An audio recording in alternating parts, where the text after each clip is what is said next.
The orbital Hotel Celestia Vista floated high above the blue and white clouds of planet Arian. It was one of the most beautiful space resorts in the sector, with shining silver walls, bright crystal windows, and gardens that seemed to grow without soil. Guests came from every corner of the galaxy. They came to rest in the soft glow of its artificial sunsets, to taste rare dishes made from fruits that only grew in zero-gravity gardens, and to swim in pools that looked out into the endless stars. On this particular rotation, a quiet visitor stepped out of docking gate 3. He was tall and thin, with skin of pale green and faint silver lines running across his arms. His dark cloak fell to his knees, and his eyes, round and unblinking, reflected the light in a way that made them look like small moons. His name was Kyle, and he had come alone, carrying only a small silver travel case in one hand. As Kyle walked toward the main reception hall, his steps were slow, as if he was taking in every detail. He looked at the glass walls where starships drifted in and out of port, at the small floating drones polishing the chrome floor, and at the shimmering banners that swayed gently in the air filtration currents. Everything seemed calm and welcoming on the surface, yet Kale noticed the small glances people gave him as he passed. Behind the front desk stood a young attendant named Lyra. She wore the silver and blue uniform of Celestia Vista, with a neat badge over her chest and a warm, rehearsed smile. The smile faded just a little when her eyes fell on Kale. She tilted her head slightly, as if trying to remember if she had seen someone like him before. Beside her stood Ron, the senior desk officer, who leaned in and whispered something too quiet for Kale to hear. Lyra's smile tightened even more. "Welcome to Celestia Vista," Lyra said in a polite but careful tone. "Do you have a reservation?" Kyle reached into his travel case and brought out a small holographic card. With a tap, the air above. It filled with glowing letters showing his name, the date of his booking, and a confirmation code. Lyra looked at it and then at Ron. Ron gave a short nod, but did not speak. "Your reservation is noted," Lyra said, but she did not use the same warm voice she had used for the couple who had just checked in before him. She tapped her console and said, "We have a room ready for you." Kale's gaze followed the display on her desk. The room number that appeared was on the lower ring of the station, far from the garden domes and the central dining halls. It was not a bad room, but it was one of the smallest, and it had no star-view window. "I had requested a suite with a sky window," Kale said in his calm, even voice. "Yes," Lyra replied, "but we have made an adjustment. Those rooms are currently full." Kyle looked at her for a moment but did not argue. He simply gave a small nod and accepted the room key. The key was a slim, crystal-like card that lit up when he touched it. As he turned to walk away, Kyle noticed a pair of porters standing near the luggage lift. They glanced at him, then looked at each other with expressions he could not quite read. He continued toward the elevator that would take him down to the lower ring. The corridor outside his room was quiet. The walls here were plain, without the decorative crystal lights or the paintings of nebulae found in the upper levels. When he opened the door, the room was clean but simple. A small bed, a desk with a screen, and a single plant in the corner. There was no window to see the stars. Kale placed his travel case on the desk and sat down. He took out a silver data pad from the case, its surface glowing faintly. He tapped it, and a small recording began, not of his voice, but of images. He had been collecting since he arrived. He had tiny, almost invisible lenses woven into the fabric of his cloak. They had recorded the way the desk attendants spoke to him, the room change, the glances from the porters. Outside his door, he could hear the faint hum of the ventilation system and the occasional echo of footsteps. The station was busy, yet in this lower ring it felt distant, almost forgotten. Kyle sat quietly for a long time, reviewing the recordings. His expression did not change, but his eyes stayed fixed on the data pad. He scrolled back to the first moment he stepped through docking gate 3, watching how every detail fit into place. Some might have been upset by the way they were treated, but Kale did not seem angry. He only seemed thoughtful, as if each small moment was a piece of a larger puzzle he was slowly assembling. After a while, he stood, placing the datapad back into his travel case. He looked at the plain plant in the corner and stepped closer. Its leaves were a soft blue-green, like the plants of his home world.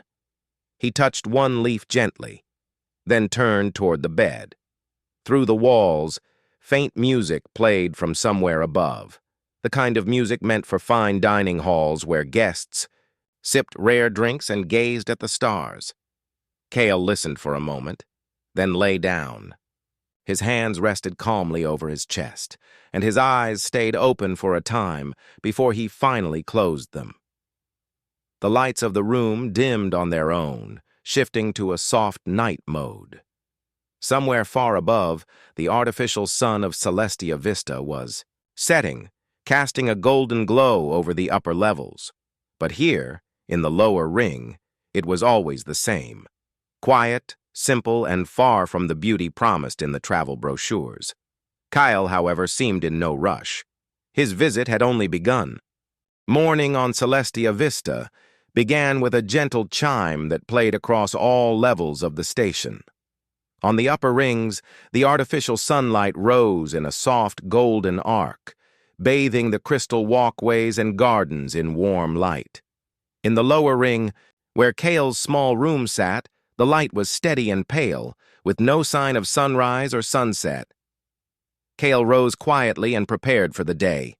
He wore the same dark travel cloak and carried his silver travel case. Before leaving, he glanced once more at the datapad inside, its surface dim but ready to record. The elevator from the lower ring to the central promenade was almost empty at this hour. Only a pair of maintenance droids stood in the corner, their polished shells reflecting the faint blue glow of the elevator walls. When the doors opened, Kyle stepped into a space filled with voices, laughter, and the scent of warm food. The central promenade was the heart of Celestia Vista. Shops with curved glass fronts displayed luxury goods from every known world, shimmering silks, floating sculptures, rare teas stored in stasis pods. The wide walkway arched high above the docking bays, and a transparent ceiling revealed the slow drift of distant asteroids. Kale walked slowly, taking in the details.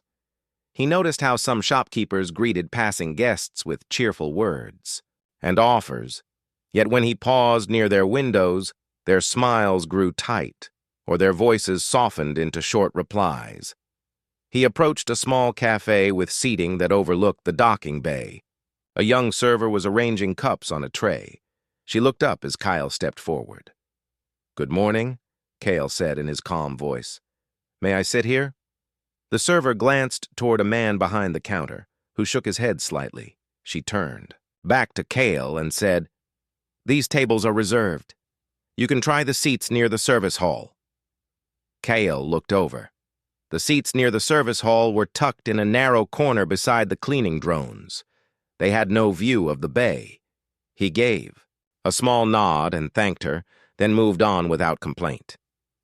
Further along the promenade, Kale stopped at a travel information desk.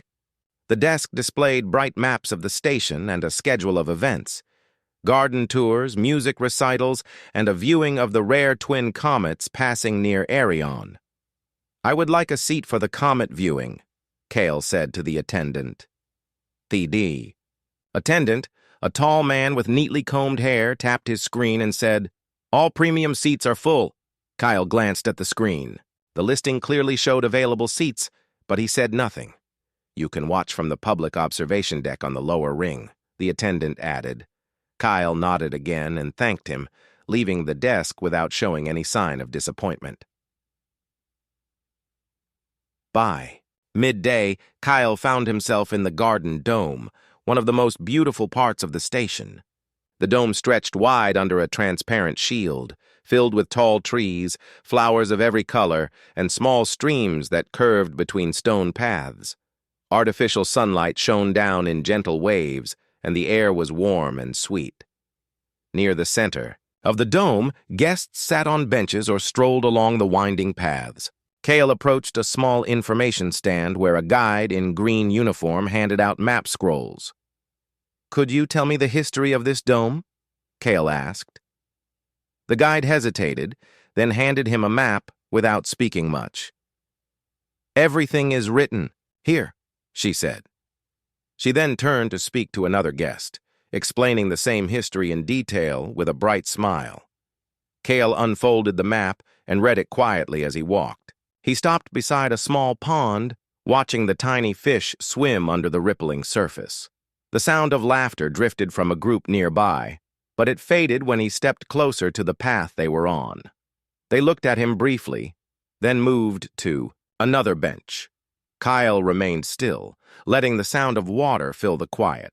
His eyes scanned the area, noting the subtle ways people adjusted when he came near. The steps taken back, the glances exchanged, the sudden pauses in conversation. Later in the afternoon, Cale entered the main dining hall. The room was grand, with high ceilings covered in glowing panels that mimicked the light of a distant sun. Rows of tables were arranged around a central fountain that sent fine mist into the air, catching the light like tiny stars. The head waiter approached Kyle, bowing slightly. "Do you have a reservation?" "Yes," Cale replied, handing over a small hollow slip. The waiter checked it and said, "Your seat is near the far wall." Cale followed him to a small table at the edge of the hall, far from the fountain and the center of the room. From here, the sound of the water was faint and the view was blocked by tall plants. Kyle sat without complaint and ordered a simple meal. While he waited, he saw other guests arrive without reservations. The waiter guided them to tables with perfect views of the fountain. Their conversations filled the air with warmth and ease. Puede. Cale's meal arrived. It was neatly prepared, yet smaller in portion than the one served at nearby tables. He ate slowly, his face calm. Between each bite, he glanced toward the fountain, then at the datapad hidden in his travel case beside his chair. After the meal, Cale left the hall and walked through the promenade once more. The artificial sunset began to glow through the station's upper windows, casting the silver floors in a warm orange light. Guests stopped to take pictures, their voices soft with admiration. Cale paused near the edge of the promenade, where the light fell across the glass in golden streaks. He placed a hand on the railing and looked out at the drifting ships, their engines glimmering in the distance. In that moment, his reflection in the glass looked almost like another figure standing beside him, calm, silent, and watching. He stood there until the last glow of the artificial sun faded into the deep blue of station night. Then he turned and made his way back toward the lower ring, his steps quiet, his travel case steady in his hand. The datapad inside recorded every detail. The next day began with the same soft chime that echoed through the station. Kyle woke early. He spent a few quiet minutes looking at the plain walls of his room, listening to the steady hum of the ventilation system. The datapad on the desk glowed faintly, waiting for him. He tapped it once, checking the stored recordings from the day before. Each moment was saved. The careful glances, the polite but cool replies, the small but clear differences in treatment. When the elevator doors opened onto the central promenade, Cale stepped out into the flow of guests. Today the air was filled with the scent of fresh bread and fruit from the dining halls. Soft music drifted from overhead speakers. Cale kept his pace unhurried, observing the movement of people around him. In the early afternoon, he decided to visit the Starlight restaurant, the most famous dining space on Celestia Vista.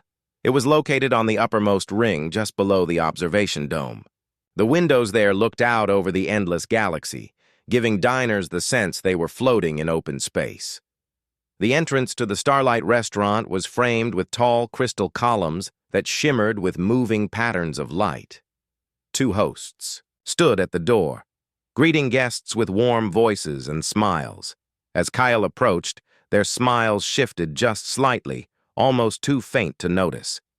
"Welcome," said one of the hosts, a young man in a silver uniform. "Do you have a reservation?" Kyle shook his head. "I was told this restaurant allows walk-ins during midday service." The host nodded but hesitated before checking the guest list on his console. After a few seconds, he said, "Unfortunately, all the main tables are taken at the moment." Kale looked past the host into the dining area. Many tables near the windows sat empty, their surfaces set neatly with plates and crystal glasses. "I can wait," Kale said calmly. The second host, a woman with neatly braided hair, stepped forward. "We actually have a seating area you might find more comfortable," she said. She gestured toward a smaller side room connected to the main hall. The room was clean but plain, with no window view and no crystal lighting, only a few tables and a service counter. Kyle's eyes rested briefly on the shining windows of the main hall. Then he nodded and allowed them to guide him to the side room. He ordered a light meal. While he waited, he listened to the voices from the main dining area. Laughter and conversation flowed easily there, accompanied by the faint sound of music. In the side room, the air was quieter, broken only by the soft hiss of a coffee dispenser.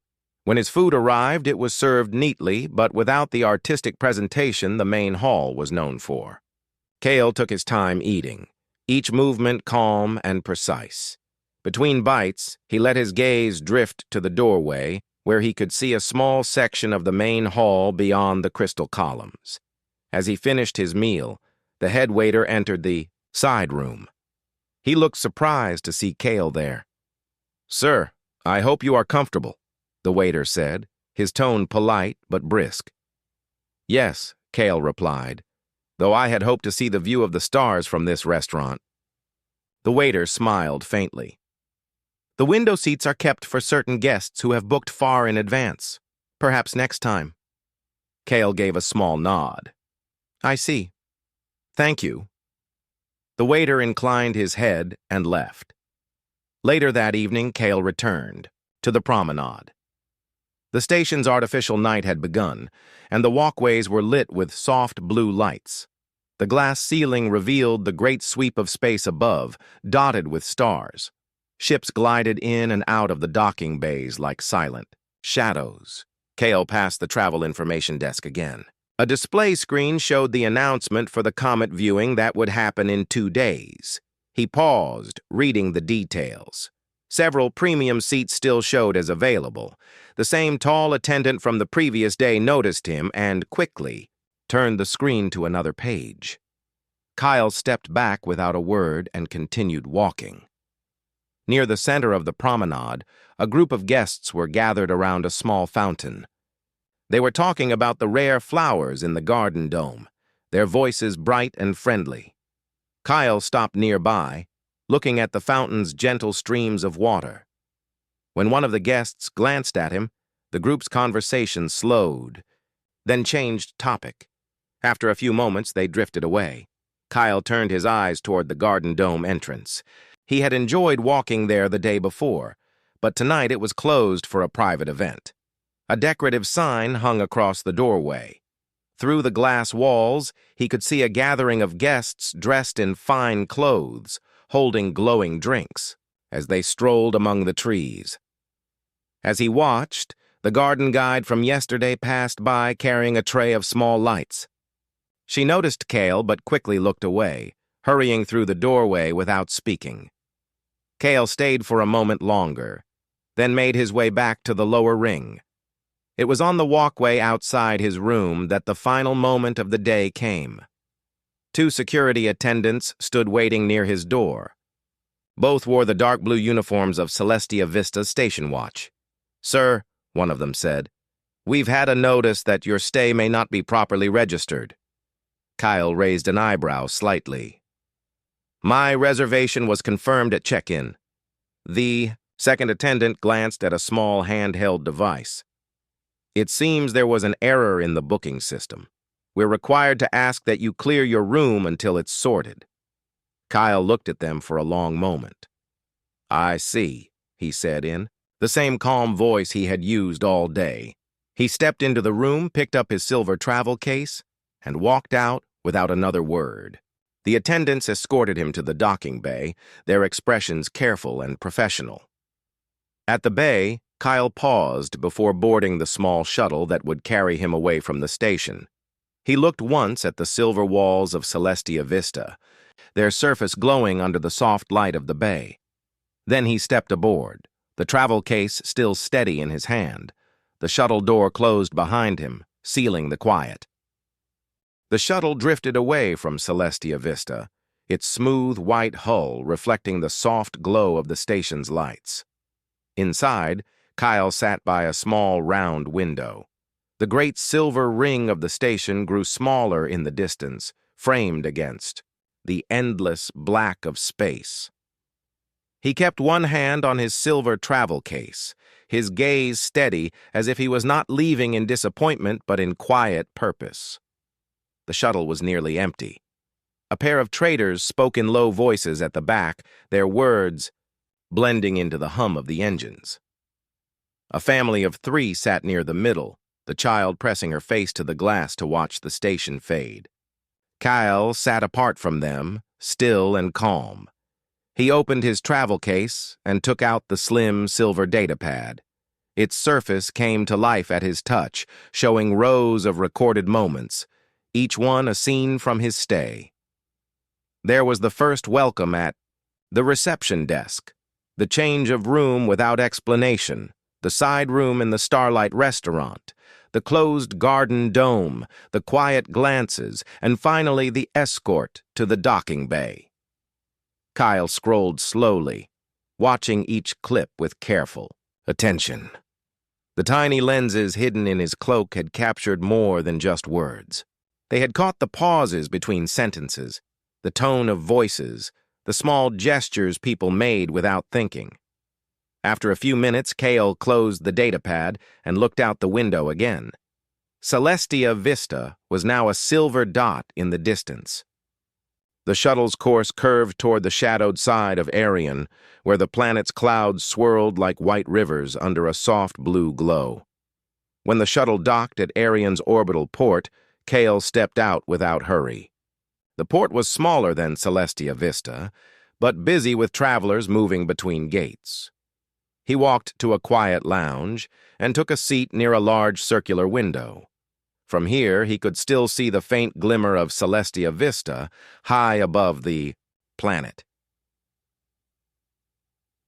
Kale placed the travel case on the small table before him and tapped the datapad again. This time he opened a different menu, one marked with a golden crest in the shape of a rising star. A soft chime sounded, and a calm mechanical voice spoke. "Primary owner Kale," the voice said. "How may I assist you?" Kale's expression did not change, but there was a new weight in his eyes. "Connect me to the main control hub of Celestia Vista," he said. The datapad surface shifted to show the sleek control interface of the station. A moment later, another voice came on, warmer, formal, and slightly surprised. "Owner Kale, we did not know you had arrived on the station," said the voice. "That is correct," Kale replied. "My visit was unannounced. I wish to observe the current state of operations." There was a pause. "May we ask for your assessment?" Kale's gaze stayed fixed on the datapad. "Not yet. First, I will return to the station, arrange transport. I want all senior staff present in the main lobby when I arrive." "As you wish," the voice said. Kyle closed the datapad and leaned back in his seat. Outside the window, the silver dot of Celestia Vista remained steady against the stars. A few hours later, a private transport shuttle arrived for him. It was larger and far more elegant than the small public shuttle that had brought him away. Its polished white hull bore the same golden crest that had appeared on his datapad. The attendants aboard greeted him with quiet respect, guiding him to a wide seat near the front. The flight back to Celestia Vista was smooth, as the station grew larger in the window. Its crystal-lined edges caught the light of Aryan's sun, shining like a crown in the dark. The private docking bay opened with slow precision, revealing a quiet, reserved space far from the busy public gates. When Kale stepped out, 2 members of the station's operations team were waiting. They bowed slightly, saying nothing, and guided him toward the central lifts. The journey through the station was silent. No guests walked these corridors. They were service paths, used only by staff and cargo droids. The lift opened into the main lobby. It was a grand space, with tall glass walls showing the stars beyond, and polished floors that reflected the soft gold of the lighting. All around the room, staff members stood in small groups: receptionists, porters, security officers, and department heads.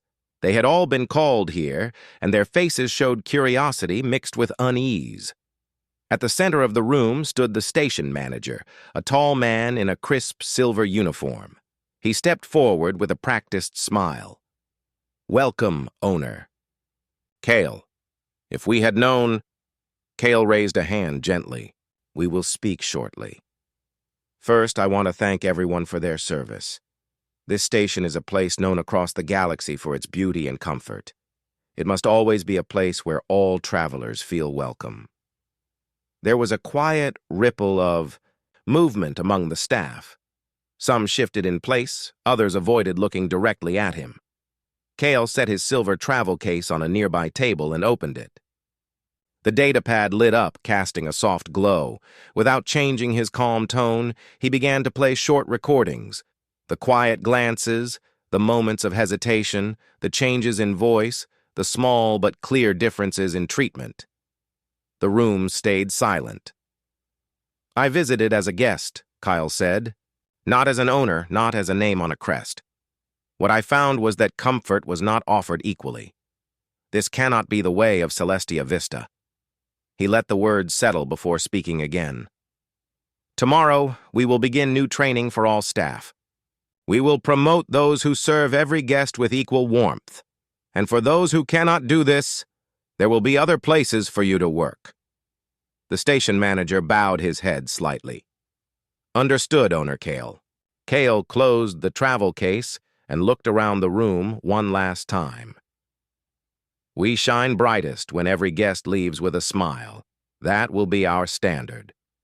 With that, he turned and walked toward the lifts. The staff stepped aside, their voices low, the message clear in their minds. The next morning, the atmosphere in Celestia Vista felt different. Word had already spread among the staff that the quiet, green-skinned guest from the lower ring was not just another traveler, he was the primary owner of the entire station. In the central promenade, workers moved with extra care. Porters polished the chrome rails until they gleamed. Receptionists greeted guests with brighter smiles, and the garden dome attendants arranged flowers with careful attention. Conversations between staff were quieter now, filled with whispers about Kyle. Kyle himself was not in the upper halls yet.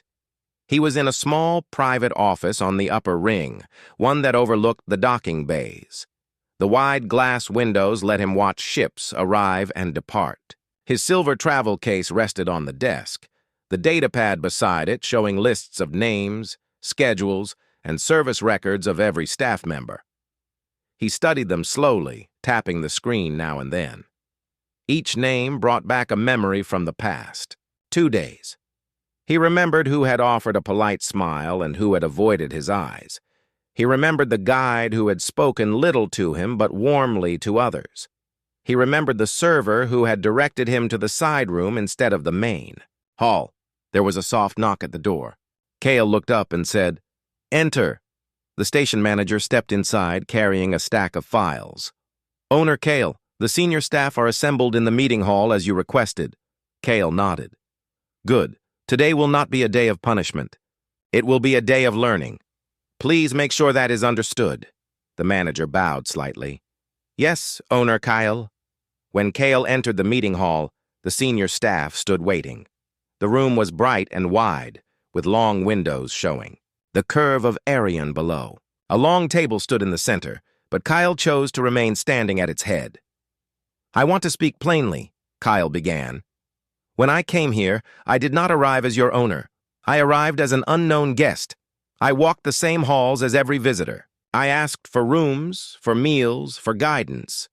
And in these moments, I learned much about how this station greets its guests. Some of the staff shifted uncomfortably. A few kept their eyes fixed on the table. Hospitality, Kale continued, is not about who a guest is. It is about how you make them feel. Every guest should feel welcome, safe, and valued, whether they wear fine jewels or simple cloth. That is the heart of Celestia Vista's reputation, and without it, our beauty means nothing.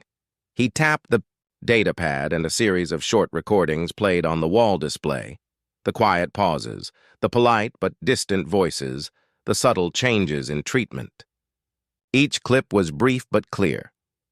I do not show these moments to embarrass you, Kyle said, turning off the display. I show them so we can see where we have fallen short. This is not the work of one person. It is a shared responsibility. He then outlined a new plan. Every staff member, from the reception desk to the kitchen to the garden dome, would receive training on welcoming all guests equally. Senior staff would be responsible for guiding others. Those who had shown consistent warmth and fairness would be promoted to leadership roles in their departments. When Kale finished, there was silence for a moment. Then the station manager spoke. Owner Kyle, we will follow your guidance. This station will meet your standard. Kyle gave a small nod. Good. I will remain here for some time to observe the changes. After the meeting, Kyle walked the halls of Celestia Vista openly. This time, staff greeted him with respect, though some looked nervous. Guests who had seen him escorted to the docking bay 2 days ago now whispered in surprise as they recognized him walking beside the manager. He visited the garden dome again. The same guide from before approached him quickly, offering a full tour of the dome's history and its rare plants. Her voice was bright and her smile steady. Kyle listened without showing if he was pleased or displeased, only nodding politely. At the end, in the Starlight restaurant, the hosts welcomed him to a window table without hesitation. The head waiter personally served him a beautifully arranged meal, describing each dish in detail. Kale enjoyed the view of the stars, but said little, observing the way other guests were treated as they arrived. That evening, Kale returned to his private office. He set the datapad on the desk and looked out the window at the docking bays once more. Ships came and went, their lights blinking gently in the dark. He thought about how easy it was for small habits to shape the way a place was remembered. To some, Celestia Vista was only glass, steel, and light. But to Kale, it was more. It was a promise. A promise that every traveler, no matter their world or appearance, could find a place here. He knew the changes he had set in motion would not be complete in a single day. But as he watched a new transport glide in from the far side of Arion, he felt certain the station could shine brighter than ever before. The next day began with a soft golden light spilling across the wide corridors of Celestia Vista. The early shift staff moved quickly, adjusting decorations and polishing surfaces until every corner shone. Word had spread among all levels of the station's team. Owner Kale was not leaving. He was staying to oversee the transformation of the station. Kale stepped out of his private suite wearing a simple dark travel coat instead of a formal robe. He did not want his appearance to make staff nervous. He wanted to see their natural behavior, not a performance. With a slow pace, he began walking through the lower ring. The air carried the scent of fresh bread from the breakfast hall, and the soft hum of the station's life support systems echoed in the background. The first person he met was a young cleaner carefully arranging chairs near the atrium. She saw him and quickly stepped aside, bowing slightly. Cale smiled at her and asked, "How is your work today?" She hesitated, but then answered, "It is good, sir. We are making sure guests find everything neat and ready." Her tone was warm and confident. Cale noticed her effort and made a quiet note on his datapad. When he reached the docking bay, a new arrival had just stepped off a passenger shuttle. The traveler wore worn clothes and carried a single small bag. The receptionist greeted the traveler with the same cheer as she had for the guests from the luxury cruiser earlier. Cale observed from a short distance. The receptionist offered assistance, gave clear directions, and even called for a porter to carry the bag without being asked. This was the change Cale hoped to see. Later that morning, Cale met with department leaders in the conference lounge. Through the large, transparent wall, the planet Arion hung in space like a silver-blue jewel. Kyle stood at the head of the room, his voice calm but firm. "We have made a start," he said. "But a start is not enough. A true change is not measured in a single day or a week. It is measured when these actions become habit. You will lead this. You will guide your teams until this way of welcoming is as natural as breathing." The head of guest services spoke up. "Owner Cale, may we ask if you plan to remain here for the long term?" Cale considered the question. "For now, yes. I will return to other stations in time, but Celestia Vista is my heart. It was the first I invested in. It must stand as an example for all the others." In the afternoon, Kyle visited the staff training hall. The space was filled with long tables, holographic displays, and a practice reception desk. A group of junior staff were being coached on guest greetings, voice tone, and problem solving. Kyle quietly joined the back of the room, listening as a trainer acted out common guest situations. One trainee hesitated when the trainer pretended to be a lost traveler who spoke with a heavy accent. Cale raised his hand gently. "May I try?" The room fell silent as he walked to the front. Playing the role of the guest, Cale spoke in a slow, halting way. The trainee listened carefully, then repeated the question in simpler words, guiding him with patience. Cale nodded approvingly. "That," he said, "is the heart of true service. Understanding first, then helping." By evening, Cale walked through the garden dome once more.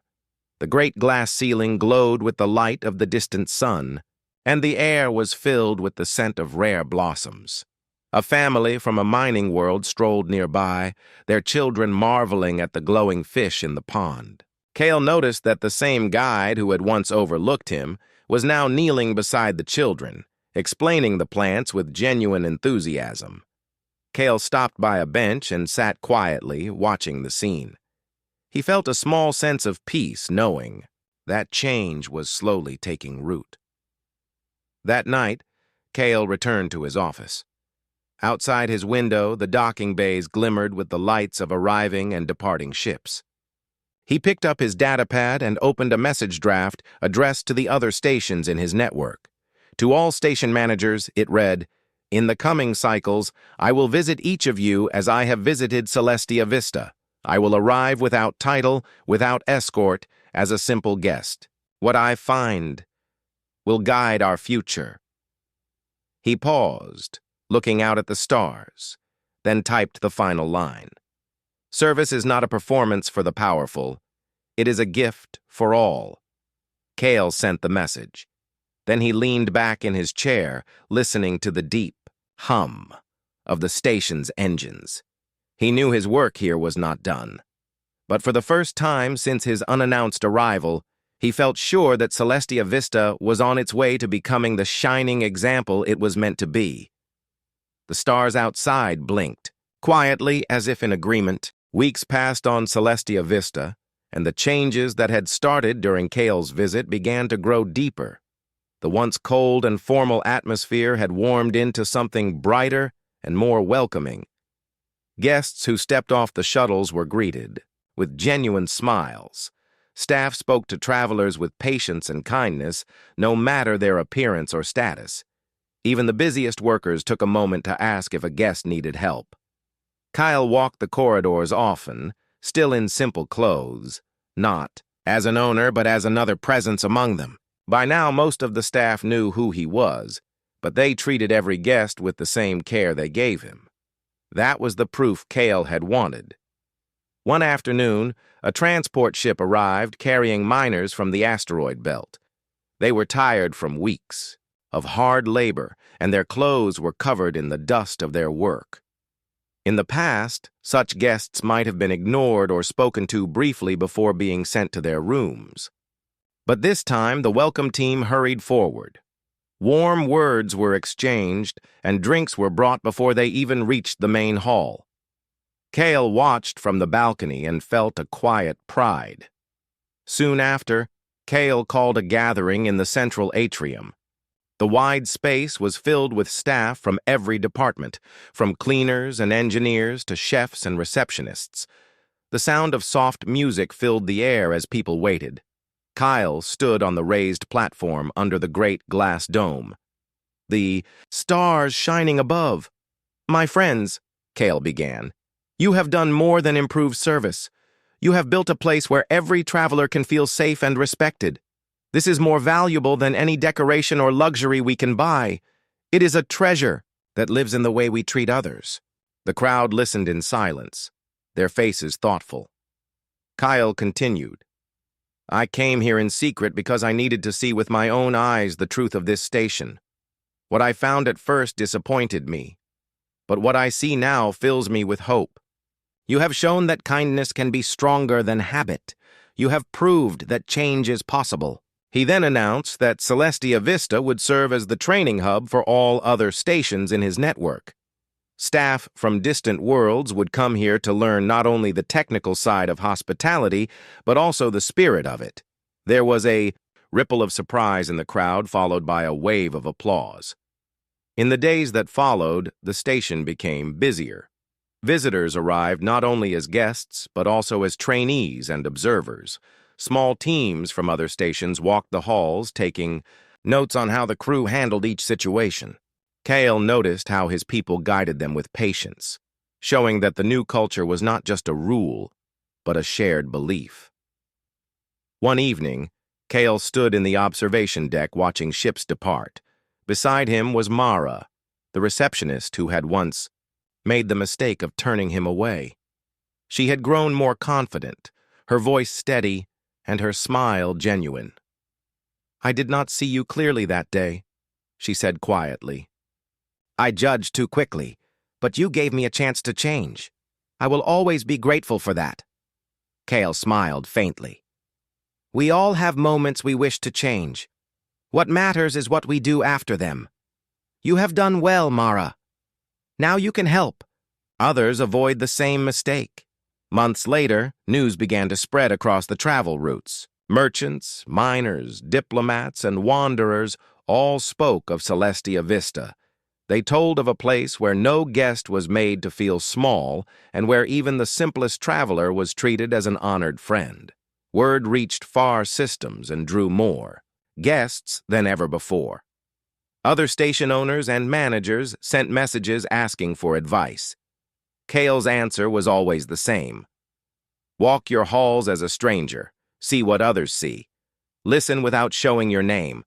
Only then will you know your station's true heart. In time, Kale did leave Celestia Vista to visit the other stations in his network. As he had promised, he arrived at each one quietly, blending in with travelers. Some passed the test, others did not, and those that failed began their own journey of change. But Celestia Vista remained the brightest example, the place where it all began. Years later, when new workers joined the station, the senior staff would tell them the story. They spoke of the day the owner came in disguise, was turned away, and returned not with anger but with a desire to help. They told how that moment had transformed not only the station, but the way they saw every guest who walked through the doors. Kyle would sometimes return, never announcing his visits far in advance. He would walk the gardens, share a meal in the common hall, and talk to guests about their journeys. To him, the real beauty of Celestia Vista was not in its shining glass domes or polished metal corridors, but in the small acts of kindness that happened every day. And so, under the endless stars, Celestia Vista continued to welcome travelers from every corner of the galaxy. It stood as a reminder that respect and kindness were not gifts for the rich or the powerful alone. They were the right of all who came seeking rest and a moment of peace. In that truth, Kale found the legacy he wanted to leave behind, not just as the owner of stations, but as a keeper of a way of life that valued every person who passed through its doors,